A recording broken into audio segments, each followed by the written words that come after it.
1975년 4월 9일 새벽 서울구치소 8명의 사람들이 단 하루 전 판결을 받고 목숨을 잃었습니다. 그들의 죄명은 인민혁명당 재건. 그러나 훗날 밝혀진 진실은 충격적이었습니다. 그날 새벽은 국가가 법을 무기로 국민을 죽음으로 몰아넣은 대한민국 사법사상 최악의 날이었습니다. 오늘 우리는 인혁당 사건을 깊이 들여다봅니다. 1970년대 초반 대한민국. 경제는 고속 성장했지만 정치적 자유는 점점 사라지고 있었습니다. 1972년 박정희 대통령은 유신헌법을 선포합니다. 대통령을 국민이 아닌 통일주체 국민회의에서 뽑도록 만들고 국회 해산권과 긴급조치권까지 주며 사실상 종신집권 체제를 열어버렸습니다.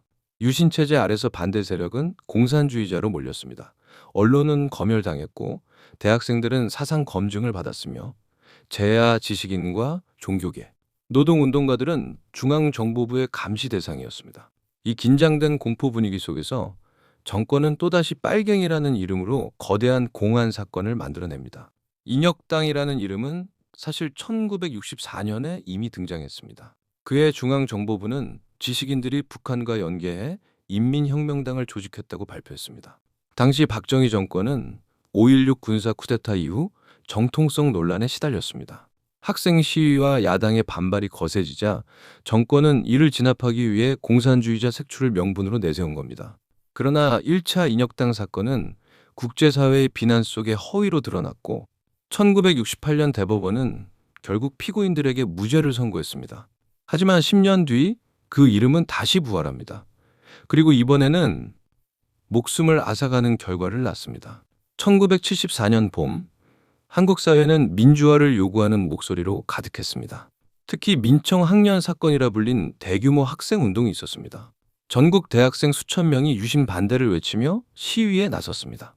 정부는 이를 북한의 지령을 받은 불순 세력이라고 규정했고 4천 명 넘는 학생이 연행되었습니다. 그리고 그 직후 중앙정보부는 또 하나의 사건을 발표합니다. 바로 인혁당 재건위원회 사건. 그들은 민주인사 23명이 북한과 연결되어 지하 조직을 재건했다고 주장했습니다.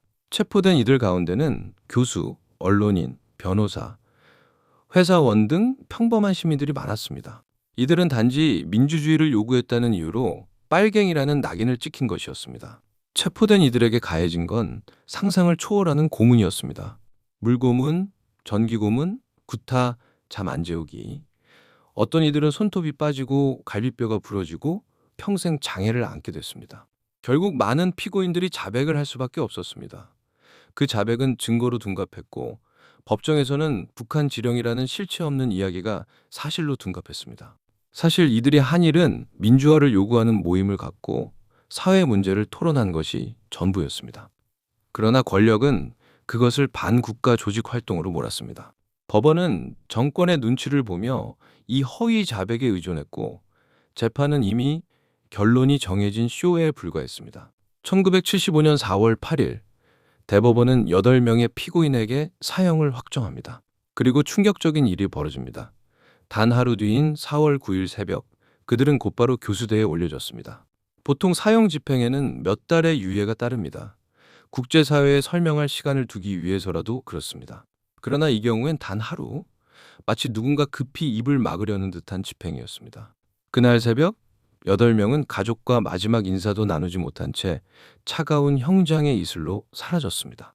대한민국 사법사상 가장 비극적인 장면, 사법살인의 날이었습니다. 이 사건은 곧 전 세계의 분노를 불러왔습니다. 국제법학자협회는 20세기 사법사상 가장 야만적인 재판이라 선언했습니다. 국제 엠네스티는 한국을 인권 유린 국가로 규정했습니다. 세계 곳곳에서 항의 서한과 비난 성명이 쏟아졌습니다. 그러나 정작 국내는 공포 정치에 눌려 침묵할 수밖에 없었습니다. 정권은 그렇게 잠시 반대 세력을 제압했지만 민주화의 불씨까지 꺼뜨릴 수는 없었습니다. 1987년 6월 민주항쟁으로 독재가 무너진 뒤 이 사건의 진상이 하나 둘 드러나기 시작했습니다. 2002년 진실화해위원회 조사 결과 인혁당 사건은 국가 권력이 조작한 공안 사건임이 확인됩니다. 그리고 2007년 재심. 법원은 피고인 전원 무죄를 선고했습니다. 사형 집행 32년 만이었습니다. 이미 세상을 떠난 8명은 돌아오지 못했지만 그들의 억울함은 마침내 역사 속에서 풀리게 되었습니다. 인혁당 사건은 한국 현대사의 가장 큰 비극 중 하나입니다. 첫째, 국가 권력의 폭력성. 정권은 정통성을 지키기 위해 존재하지도 않은 조직을 꾸며내고 무고한 사람들을 죽음으로 몰았습니다. 둘째, 사법부의 굴복. 법원이 독립성을 잃고 권력의 하수인이 되었을 때 국민의 생명과 자유가 어떻게 짓밟히는지를 보여줍니다. 셋째, 민주주의의 교훈.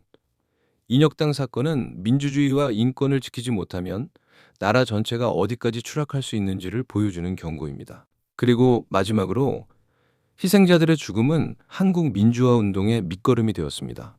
1975년 4월 9일 새벽, 억울하게 세상을 떠난 8명의 이름. 그들은 살고 싶었습니다. 그러나 권력은 그들의 목소리를 끝내 짓눌렀습니다. 오늘 우리가 누리는 자유와 민주주의는 그 억울한 희생 위에 세워졌습니다. 우리는 기억해야 합니다.